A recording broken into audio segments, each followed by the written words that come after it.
examining the songwriting process from the first note to the last. I'm John Rzeznik. This is Chorus and Verse. On Volume, Sirius XM 106. Welcome back to Chorus and Verse, everybody. I'm John Rzeznik, and my guest today is O.A.R. frontman Marc Roberge.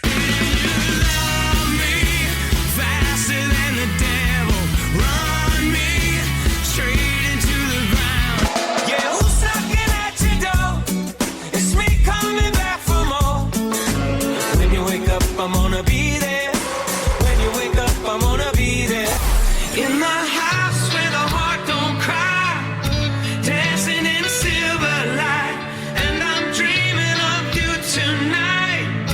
I miss you all the time. Oh. When did you feel as though you really came into your own as a songwriter? Because this is my observation about your band. You're one of those bands that you write great songs and you can still play. You can go off. Like, your band is so tight.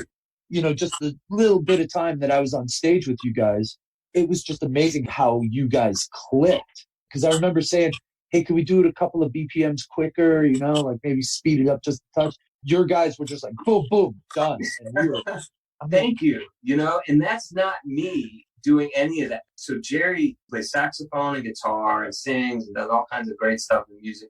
But he also is a really good band leader and a musical director, right? So when we went into that Concert for Dreams. Yeah, we are talking about the Concert for Dreams. We were able to put together this concert at the Beacon in New York City to raise money for Garden of Dreams, which is the Garden of Dreams Foundation there in New York City. And we raised $1 million plus that night through the help of Barry Watkins and everyone there. But that night, raised $1 million. $1 million plus, man. It was crazy. That's the best feeling in the world. That's the best feeling in the world. That was a great night, and it was so much fun. And I was honored to be asked to be there, but I really got a bone to pick with you. You put me on after Nate Roos.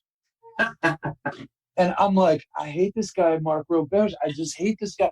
What does he expect me to do after that? Okay, I'm going to have to just take my lumps on that one. I would have been pissed too. I was like, thanks, pal. Someone had to go after Nate, I guess, you know? Yes. Yeah, throw Rzeznik in. He'll do it. He's a killer, huh? That dude's a killer. Oh, my God. I was so happy to just be sitting in the back playing acoustic rhythm guitar and singing backgrounds. No, he's a monster, dude. What it comes down to is, like, what's beautiful about your show is the collaborative spirit of songwriting.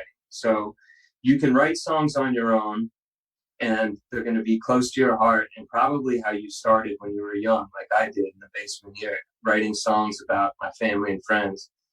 And then when I first had a songwriting co-write, it wasn't easy and it wasn't positive, and it was having to learn to not look at it as a co-write, but look at it as a collaboration. And the second I understood collaboration for the greater good of the song, my whole attitude and my whole, I guess, success changed, you know, because when you have all these other folks who are great at what they do and so smart and have something to say, you can really team up and make it happen, you know?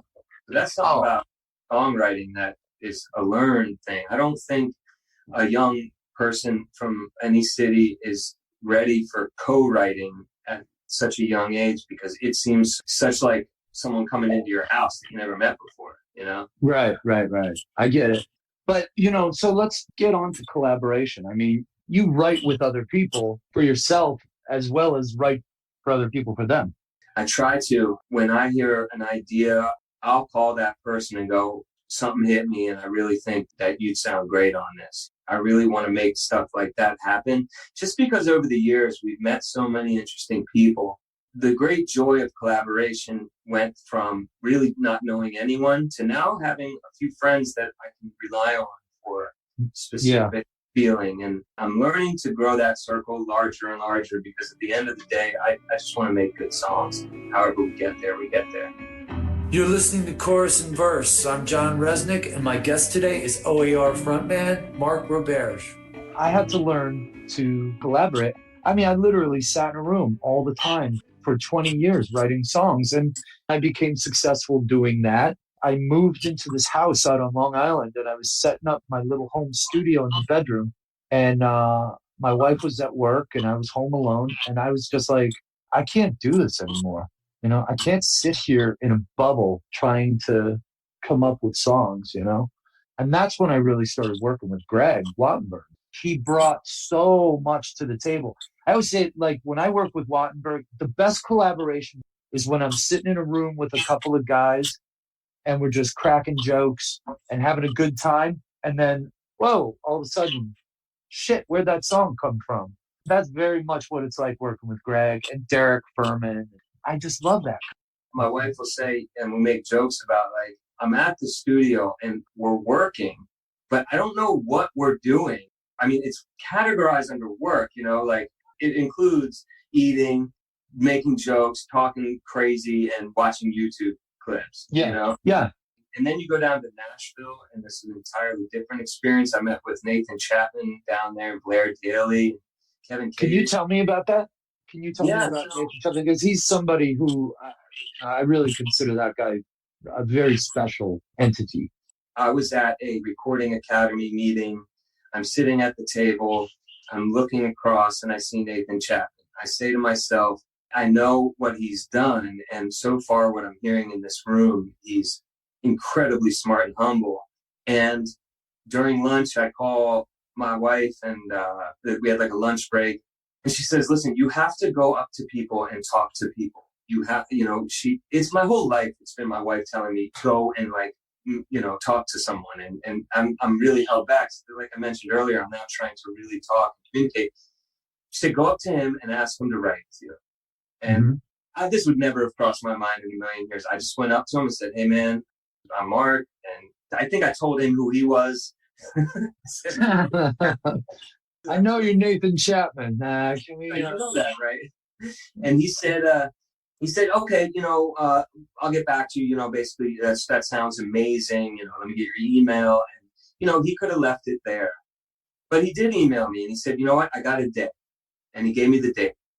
And then he said, you know what, I got 2 days. I think he was excited that I said, okay, I'm getting a flight. I'm coming to see you for real. And we sat down and wrote songs, him, me, and Blair Daly, and then Kevin Kadish, Nathan, and I. And we would write songs so quickly and effectively in such a Nashville style, while at the same time, it was my first time down there, not on tour, and him showing me the ropes essentially in songwriting in Nashville. I learned so much in those sessions. It's hard to put it into words. We had to film it. We then wanted to make a docuseries about this songwriting experience. We called it Evolution of a Song. And then we went back and filmed me walking in to Nathan one day and just writing a song and the genesis of the thing, and then playing it that night. I mean, it was, to me, Nashville was like this magic place that I could actually start and finish a song in the same day. That's what I hated about it, but go ahead. Right, but I'd never done it before, you know what I mean? I think what's most important is to have somebody who you click with. And for me, it was Nathan and Blair and Kevin. But Nathan really was an amazing, and still is, friend. And he opened so many doors. I ended up in a songwriting session with him and Tiesto. He's putting me together with people. And I'm learning so much from just having a friend like Nathan. So the Nashville experience, the New York experience with Wattenberg, the LA experience with Glenn Ballard. We have to elaborate a little bit on Glenn Ballard. We did a whole record with Glenn.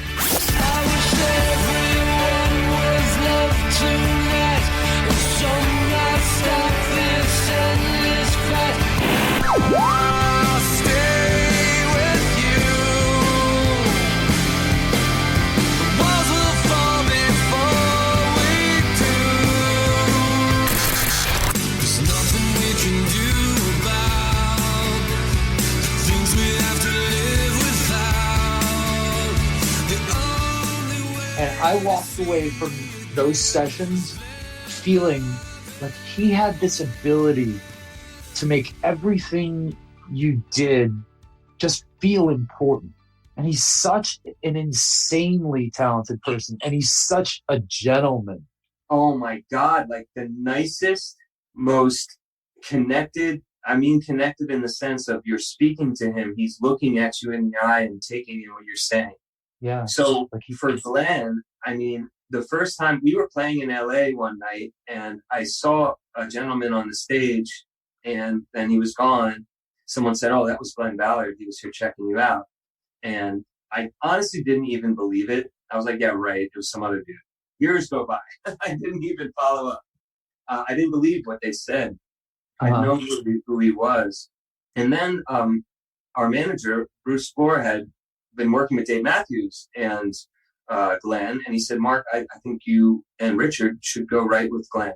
Well, this time I wasn't letting that opportunity go. So we fly out to LA. We show up at the house 15 minutes early, knock on the door. His assistant says, "You're 15 minutes early. Can you come back in 15 minutes?" And I was Are you serious? Yes. I was immediately like, "Oh my God, LA has killed me and I've only been here for an hour." All right. And then we come back 15 minutes later. We're in the house and it couldn't be any different than that. It was the most welcoming. It was our time now. Someone had left. It was now our time. And they fed us dinner, and his amazing assistant engineer was so talented, Scotty, Yes. and just an amazing experience writing. And I told him I wanted to make a song about the Eternal Sunshine of the Spotless Mind movie, and he's able to understand what I'm saying.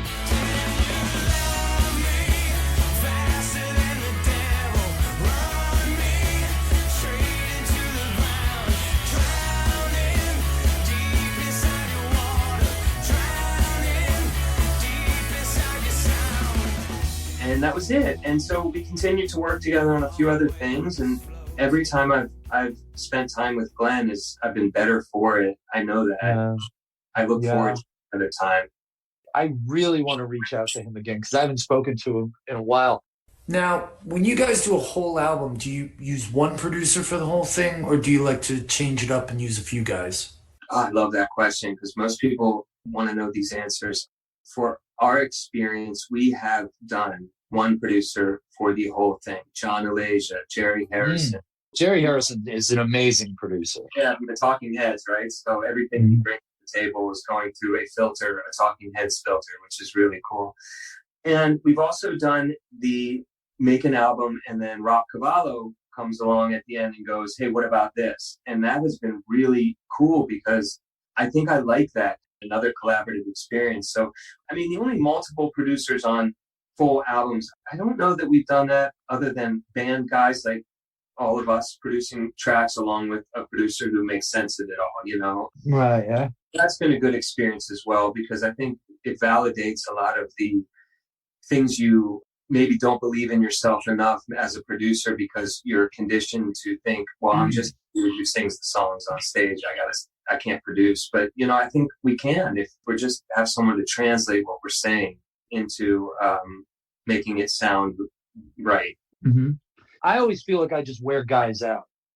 That's why I'll work with Derek for like 4 songs and work with Greg for a few, and it's interesting to me trying to put a cohesive thing together. It's like, with all that different input. But lately I've been feeling like I need one guy who I can sit with, write with, co-produce with. I'm a big gearhead. I have like piles of recording equipment. I could make a record like at the North Pole if I had to. And I wonder about a guy like John Alasia. Oh, so Alasia's the first one that took a chance on us. Dude, when we started out, of course, like most bands, you don't really understand what you sound like. Okay. The way I strummed the guitar was abusive to the guitar. I didn't know that. And Alasia said, "Hey man, take a voice recorder and put it in front of your guitar, play the strings, and listen back to it. And you'll realize you're playing at an angle. You're not strumming them." And I'm like, wow, that no one's ever told me that. The producers are supposed to be able to tell you things that you're not seeing. Like a coach on a football team, like you're not seeing, the wide receiver's not seeing what the tight end's doing, right? So they make sense of it all. I found that John Alasia was so good at that, but he was the first person to take a chance on us. We show up at the studio and he's like, play your songs. And we play, and I'll never forget the silence after the first song we fully played for him and Jeff Giuliano. And they just looked at us, and I could sense that they were like, oh shit. Like, they were so patient with us. So having someone early on in a band that's going to be patient and not kill your dreams was and is huge for any band or artist. That's what producers are supposed to do. We got lucky. We had John, we had Jerry, Matt Wallace, and then we'd have like Nathan Chapman. We'd write a song together, and I'd go, Nathan, who should produce this song? And he'd go, Greg Wattenberg. And it was like, cool. So then we just team up with folks that we knew within our little circle. So, but I'm also hearing what you're saying. I always find a connection with the producer. I always really enjoy our time and have a relationship with them, you know, in a sense that like you spend time in the car listening to tracks, you spend the time talking about guitars and what you like and don't like, and family and kids. It becomes a very personal relationship. So I get what you're talking about. And I'm always looking for anyone who I can connect with. It just so happens that I know I can go back to the folks we've worked with because they've really treated us right. We've never had the hell experience, thank God, you know. No, you're very lucky. Yeah. You're very lucky. But I think that when you have developed an emotional connection with your writing partners and your producer, it's like that's where the real gold is, man. That's where the best music comes from, because it's like, yeah, you are just sitting there, you know, having a beer or a soda or whatever, and you're just talking about life and how things affect you, and it gets, you know, and that's how you're developing friendships with people. And to sit and nurse an idea into existence with a friend is a beautiful thing, man. And it's very personal. And I know you've experienced this because I mean, I just know it, you know, when you are creating these songs, like you said, you have an idea for a sound, and who are you going to call about that? Who are you going to text with? It's that producer. It's a very interesting experience. And I think that a lot of producers fail when they don't appreciate that. They may see themselves as a one-way street or something, right? So Yeah. I do feel that, like, it's a very cool experience. It's something that I wish everyone could get. I imagine it's like for making a movie with different folks who make movies. I'm assuming the director's like the producer, if that sounds weird. Yeah, it's got to be personal. Or like you said at the beginning of this conversation, right? You make these songs, they come from the heart, and that's how you connect, and you know the people in the front row. If it doesn't come from the heart, it's not going to be there. The connection, it's just fluff, you know? No, I agree. I agree with that. This is Chorus and Verse. I'm John Rzeznik, and my guest today is O.A.R. frontman Marc Roberge. Mark, you got a lot of heart, man. You do. It's like, you know, there's artists out there like Stephen Kellogg who I'm watching and I'm thinking, wow, that dude's like the best lyricist I've ever heard of. I've found that being a fan and appreciating other people's stuff has made me better. I really look at like Bob Marley and the Wailers, the way that their rhythm section played. And then I look at our rhythm section and I'm like, oh, hell yeah. You know, like that moves me, you know? I've learned to appreciate stuff I don't know how to do, but I want it. I listen to your songs and then I'm like inspired. I'm going to write this song. Like things inspire me that other people do. Yeah. I get it. Yeah. So that's pretty fun. I'm really, really now searching for new artists just to become hip to. I don't know much. I'll be honest. I don't know much that's happened. I love 21 Pilots. I can see coming out of Columbus, which I really love those guys. Wish we could turn back time to the good old days when the mama sang us to sleep, but now we're stressed out. Oh my God, that band's amazing. I love that band. And, you know, I mean, there's always a lot of great music out there. You know, it's just sometimes you got to dig harder for it. I'm like, well, is it that I'm getting old, or is there some of the music is just not resonating with me anymore? And I'm like, it's probably a combination of a lot of things. I'm having that same internal conversation all the time. You know, my wife will say, you don't know this one? I'm like, damn, where have I been? I guess I don't. And it's like, is that because I'm only really listening to the songs that I've connected? Like, I'll listen to the same recording of Stir It Up that I listened to when I was 20 because I really liked it. I like the recording of it. It takes a song to hook me, and then like Lover, You Should Have Come Over by Buckley. Looking out the door, I see the rain fall upon the funeral mourners, parading in a wake of sad relations. I'll listen to that song 45 times in a row because Wattenberg told me, hey, you got to listen to this song. I see why you're going to like it. Someone's got to make me hip to it. I'm not going to find it, is what I'm trying to say. You know what? And that's why it's great to have friends who are record geeks.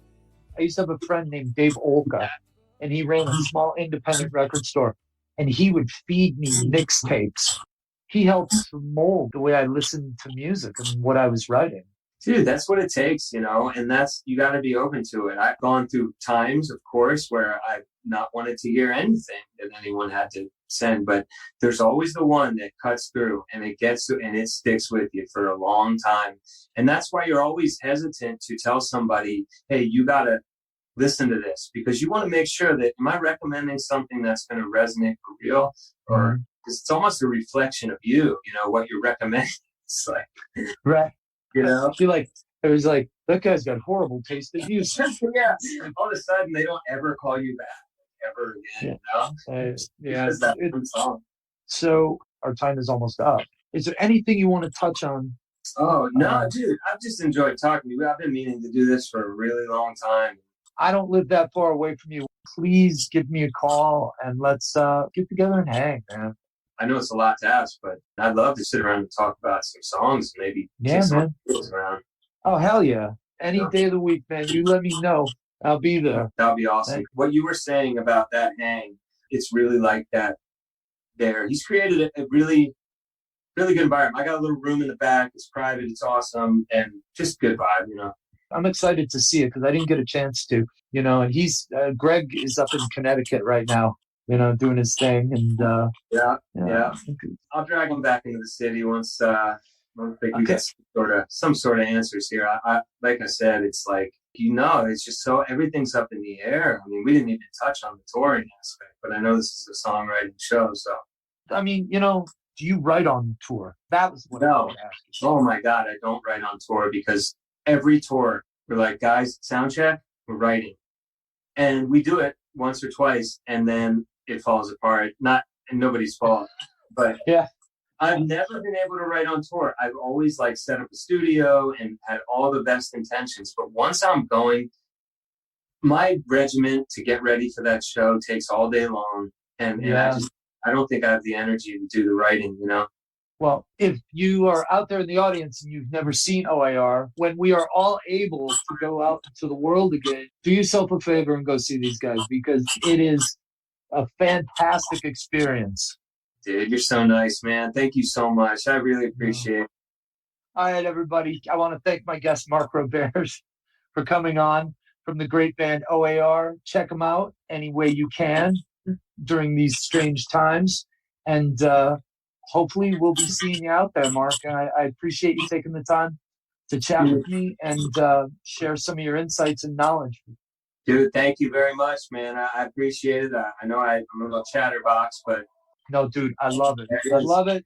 I could talk to you all day. And yeah, I'm going to take you up on that offer. Good, dude. Come in. I'm telling you, man, we can trade baby stories and song stories. Well, that does it for this week's episode of Chorus and Verse. My thanks to O.A.R. frontman Marc Roberge for stopping by, and be sure to check out O.A.R.'s latest album, The Mighty. If you missed any part of the show or just want to hear it again, you can always listen to episodes anytime on demand on SiriusXM.com, the SiriusXM app, or at home on SiriusXM connected devices and speakers. Early in the